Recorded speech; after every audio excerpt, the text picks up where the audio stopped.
Yo, I think we are long overdue a what's in my camera bag video, but instead of doing it in my apartment or on the balcony of this gorgeous town in Ronda, Spain, let's go out and explore, and let me actually show you why it's in my camera bag.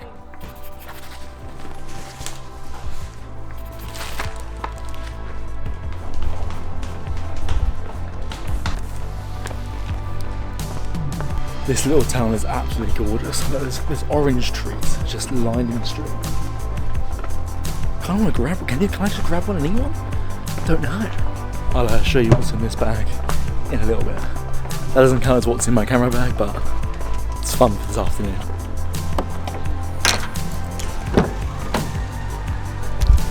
Do you like my little Fiat 500? This is my whip for the weekend. Not only am I driving on the wrong side of the road for me, I mean, I'm driving manual, which I haven't, like, I've had a automatic car for coming on 2 years now. Like, I've not driven stick in about 3 years, 2.5 years since I sold my manual car.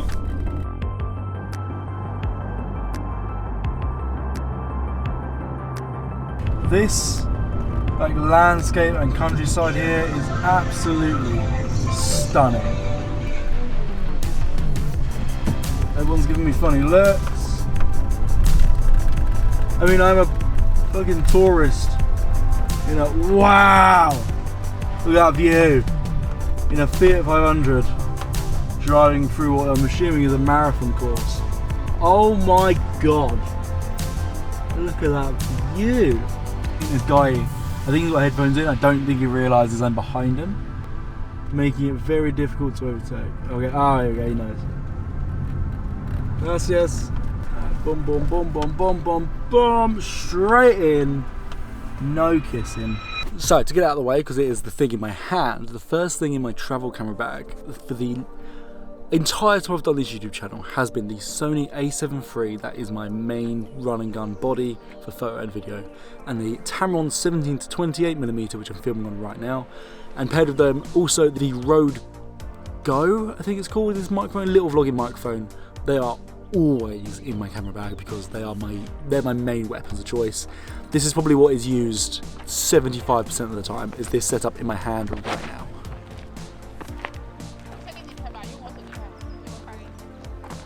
Now on the bag itself, I'm using the Wandered Provoke. This is the 21 litre. I have the 21 and the 31. I flick between both for my camera bags, but it's always a Wandered Provoke for my camera bag, especially for my camera bags, but always travelling, it's always one of these bags. As I say, this is 21 litre right now, and always on the side of it you will find a tripod of some sort. For this trip I've opted for the big boy tripod because I had the luggage space, I could do it. Whereas if I'm a bit more tight on luggage space, or if I just don't want the big bulky tripod, I will use a Gorilla Pod instead. I have love-hate relationships with them. They have almost lost me cameras multiple times because, you know, they're not the most stable things in the world, but you get what you're given. You're not going for a big, rugged, stable tripod, so it's what it is. But for the camera bag, Wandered Provoke, I've been using Wandered Provokes for 6 years now, and I'm about to upload a video as to why I'm still using this bag 6 years later. So if you want to check that out, be out soon. So the a7 III is my main body, and this microphone is my main running microphone. Why do I always use this lens? Well, this reason right now, I'm vlogging on it. It's so wide that it's perfect for vlogging. Cropping into 28mm, I'm not gonna lie, recently I've been feeling like I would rather like a 16-35, but price tag is quite high on them. But for vlogging, wide establishing shots, and it also means, especially while vlogging, I can show you shots like this, the location we're in. I can still talk to the camera and show you everything about the location I'm in. They're really good for establishing shots. That is mental. I've been up there for the last like 24 hours. Seeing it from down here, that is genuinely mental. And also, this lens is banger for wide photos, which I'm about to get a few of now. Yeah. Insane. Also, if you're interested in any of the gear I'm talking about in this video, there are links to absolutely everything down below. Full transparency, they are probably affiliate links. Maybe not all of them, whichever ones I can get affiliates for, but that means there's no extra charge to you, I just get a kickback. It's just a really good way for you to support my channel. If you do purchase them through those links. I'd massively appreciate it.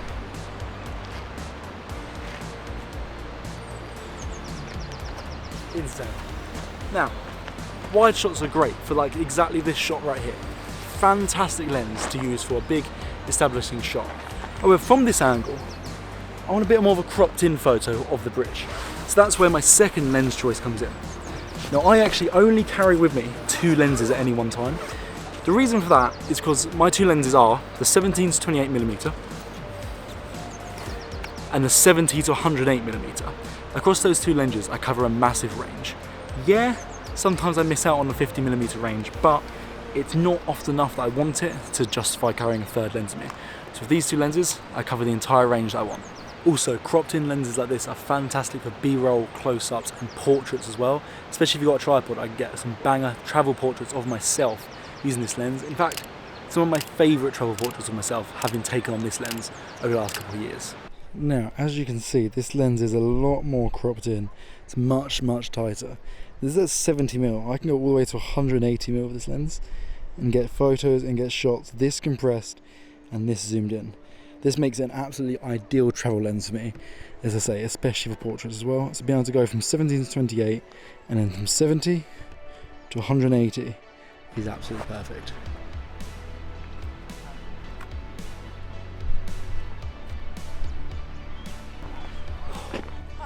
This is mad.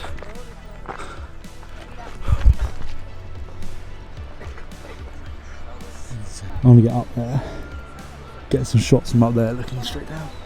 Unfortunately it's not as, yesterday it was blue skies, but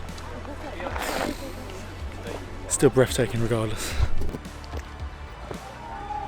Remember that plastic bag? I took the stuff out that I actually wanted for the hike and it's in the top of this. I'll show you at the top.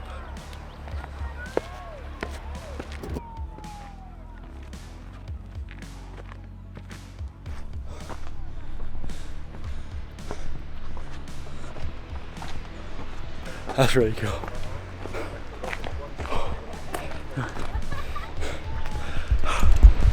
Oh wow. Oh, that's a photo spot right there. Camera down at the bottom, looking up.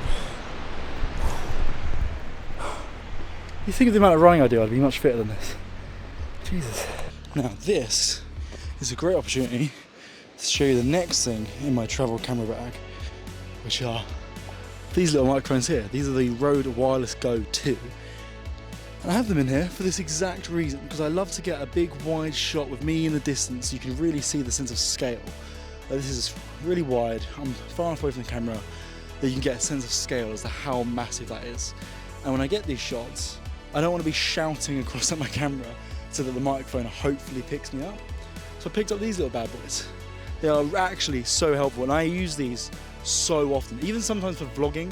If I don't want it to be obvious that I'm vlogging with the big microphone on top, I'll swap to these microphones instead and use these. So yeah, really good little microphones, really helpful, really handy, and they sound really good as well, which is another key benefit. So when I'm on the road, when I'm traveling, if I want to record something like in a studio but I haven't got my studio mic, this microphone comes in handy. This is insane. Look at this. The sun is starting to come down. You can see it starting to light up. Hang on a minute, can you see those guys? There's some like rock climbers climbing up the side. What the hell? Oh, this will do. So, I said I'd show you what was in that plastic bag, didn't I? At the top. Oh yeah, this will do. This might be the most sophisticated thing I've ever done. But I had a bottle of white wine in the apartment. I also had a pack of grapes. So I've decanted some of the white wine, I'm driving so not much, into an old water bowl. And I'm going to sit here, read my book, drink white wine and eat grapes while looking over the Spanish countryside. This is not normally in my camera. I mean, the book is normally in my camera bag if I'm traveling. I'll normally carry a book. White wine and grapes is not normally in my travel camera bag. However, it is today.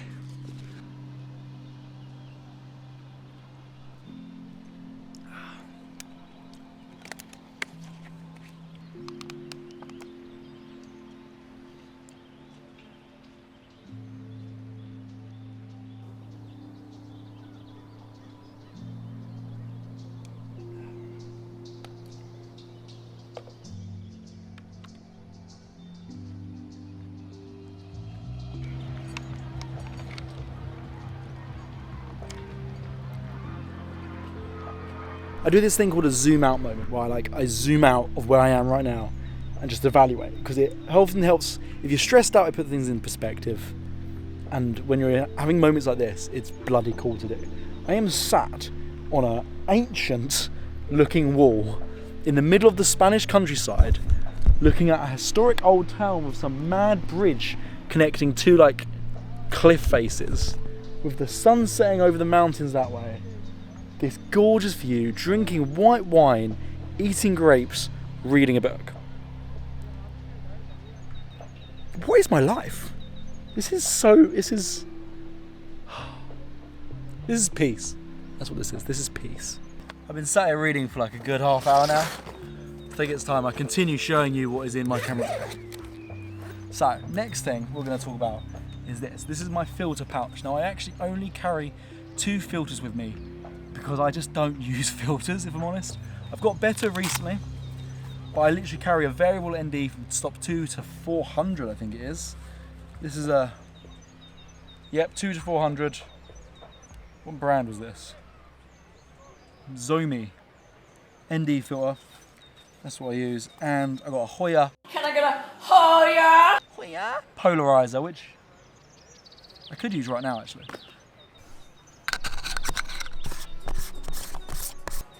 Notice any difference? Don't know. But yeah, they are the 2 filters that I carry around. So I only have a tiny little filter pouch. There's also a cleaning cloth in there that I use. Cleaning kit, generic camera cleaning kit. You don't need to know what's in that specifically. And then the final thing that lives in the camera cube is my Fujifilm X-E4. And we're actually going to get a shot right now of me like that, because I was thinking about getting that shot a minute ago. And you know what, let's get one of the wine and the grapes, and then let's just get a generic one of that view. So yeah, this is I love this camera. To be honest, I've had this for about a year now. I may actually have used it more than the Sony in the last year in terms of photos. Paid work is done on the Sony. I want to deliver the highest possible image quality I can, and I can push my editing more, and I can do all that on the Sony. So Sony is for everything paid. But this Fuji is such a small form factor that it comes with me everywhere. All my photos I get at work are on that, because it's a lot easier to take that into an F1 racetrack than it is to take this thing in there. It's just the smaller form factor. It's easier to just quickly like pull out and get some sneaky shots, or get some shots without being too intrusive or anything. It's just, that's a banger camera. I love it. I use it for everything now as well.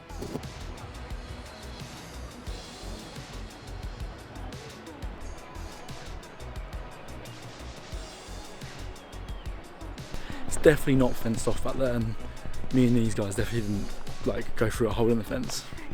That's not happened. I just happen to have this whole side completely to myself now. Look at that. Oh, there's another way up apparently, so who cares? Not that I did anything wrong. I was about to go, there's like some steps up onto that like archway thing, and I was going to go sit on top of there and do a bit more reading. But there's a couple sat up there just like making out, but like I was talking to the camera just then, like filming that other clip, and they just, when I spotted them, they were unfussed. They are locked in. We'll leave them to it. Let's show you the final thing that's in my travel camera bag. There are some extra stuff in here, like in this little zip here, I have got my memory card case, another little cleaning wipe, and some cables, just in case I ever forget my charging cables. And then I've got a couple of other little accessories and bits, but I'm just talking about the main camera gear this time. So, drum roll please. The final thing, grapes. In my travel camera bag, white wine, bottle of water, is, drum roll, the DJI Mini 3. This is now my go-to travel drone. Not only do I have this in here, but I also have a spare battery and the remote control. I have got the remote control with the screen built in, but this thing, which is slightly wet, but it smells like water, so I think that bottles might be leaking. This is now my new go-to travel drone. It is so much lighter than the Mavic. I had my Mavic Air for, like, since it came out, for like 5 years. Banger drone, still works fully, but I just thought it was time for an upgrade, and I wanted a bit, like, the battery life was getting a bit naff on it. and I just wanted to upgrade. So I've picked up the DJI Mini 3 Pro. Oh, this is the Pro version. I've Velcroed on the ND filters so that I just didn't ever forget them.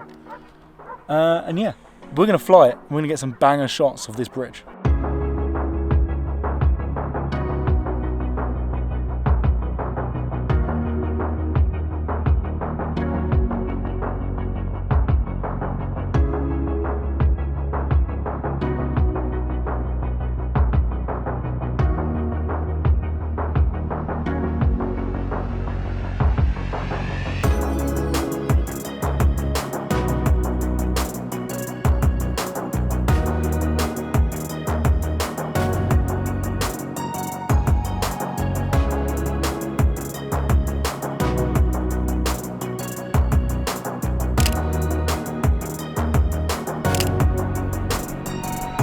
Something I definitely should have had in my camera bag this morning was sun cream, because I have managed to burn myself.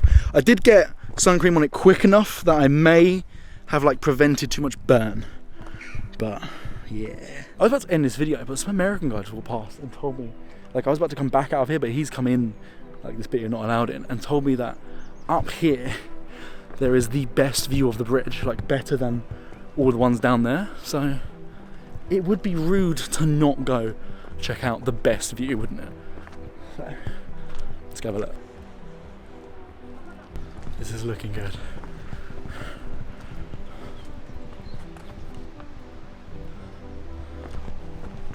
Oh. Oh. Huh. Oh. Oh, wow. That is probably the best view.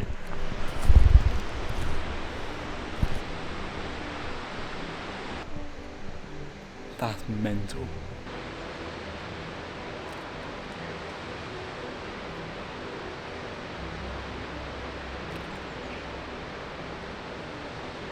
That is mad. And shots like that are also why I carry the Fuji, because this is a banger little camera.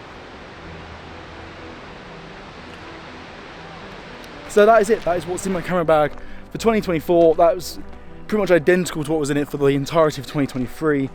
I don't see it changing much this year, I'm not gonna lie. I'm very happy with the setup I've got right now. So yeah, keep an eye out for the video on the Wandered. That is it for me. I'm gonna enjoy the sunset. Maybe I'll fly the drone again. Yeah, peace.